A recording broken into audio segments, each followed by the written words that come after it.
গাইছ একদিন যদি কলেজ নাথাকে সিদিনা আৰ ঘৰত শান্তিমতে থাকিবা নৰে মানে কিবা নহয় কিবা এটা কাম কৰবে আৰু গাইছ দিনটো মানে বৰমা নলবাৰী মাৰি থাকাতে গেল আজি।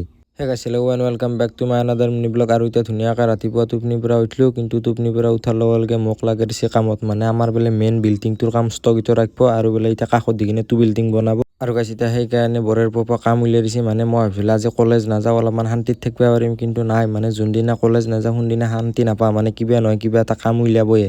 আৰু গাইছ এতিয়া কিবাকৈ কামখিনি কৰা হ'ল আৰু এতিয়া ভোক লাগিছে, সেইকাৰণে ধুনীয়াকৈ চাহটো দি গৈছে, চাহটো খাই দিয়ে লওঁ। আৰু গাইছ এতিয়া ধুনীয়াকৈ গা পা ধুইলোঁ, আৰু গা পা ধুই কিনে মই এতিয়া নলবাৰীত যাব লাগে। মানে কিবা এটা সৰুকৈ কাম মানে গাইছ বিশেষ কাম নহয়, বেংকত যাব লাগে। বেংকত কিবা এটা বহি আছে তাকে লৈ আহিব লাগে।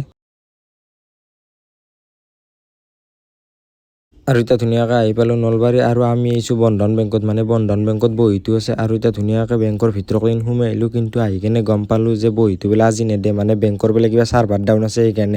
আৰু গাইছ বেংকৰ কামটো নহ'লে সেইকাৰণে চিধা আহি গ'লোঁ এতিয়া লক্ষী কেবিনত। আৰু ইয়াতে কিবা এটা খাই যাওঁ, মানে আমি দুটাই কিবা গল্লা আৰু চিংৰা অৰ্ডাৰ দিছোঁ। এতিয়া ধুনীয়াকৈ খাই দিয়ে ল'লোঁ।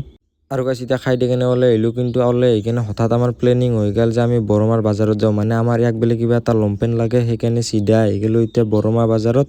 আৰু গাইছ এতিয়া চিধাই দোকানক লৈ কিনে আহি গ'লোঁ, আহি কিনে ধুনীয়াকৈ লমপেনটো চাই দি কিনে লমপেনটো লৈ ল'লোঁ। আৰু গাইছ আমাৰ ইয়াকো দেখাবলৈ, মানে ইয়েৰে দন না বৰমাৰ বাজাৰৰ। আৰু এতিয়া আমাৰ বৰডেকাই বোলে কিবা এটা টুপি ল'ব, সেইকাৰণে সি টুপি চাই আছে।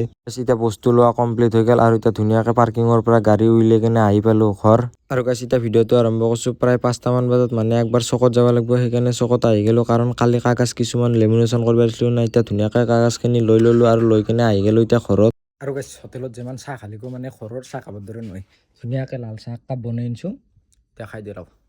আৰু গাইছ মোৰ এতিয়া কিবা কাৰণে অলপমান লিখিব লগা আছে, সেইকাৰণে ধুনীয়াকৈ সেইখিনি ইয়াত লিখি লওঁ। ডেটছ ফৰ টুডে গাইছ, চি ইউ চুন।